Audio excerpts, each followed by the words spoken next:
te-ai tras în viața ta, ba cu grijă și necaz, ba cu lacrimi pe obraz. Dimineața mă trezesc și la cer eu tot privesc, să-mi dea Domnul încă o zi și să-mi dea și bucurii.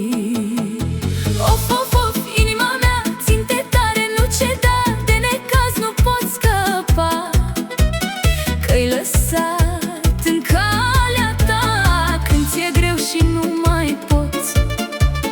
Roagă-te și mergi prin toți, că furtuna cea mai grea lasă soare după ea.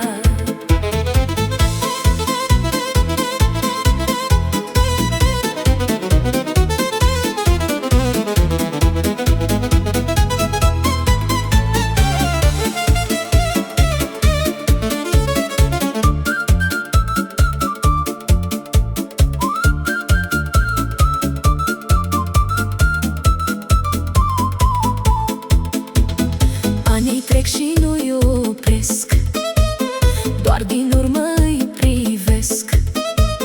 Parcă ieri eram copil, astăzi fiul e fragil.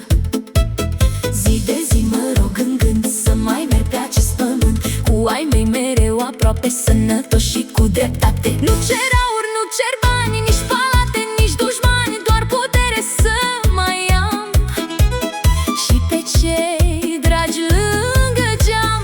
Că atunci când greu ți este, nu te ajută nicio veste, doar o mână de la ai tăi îți alină anii grei. Of, of, of, inima mea, ține-te tare, nu ceda, de necaz nu pot scăpa, că-i lăsat în calea ta când ți-e greu și nu mai poți.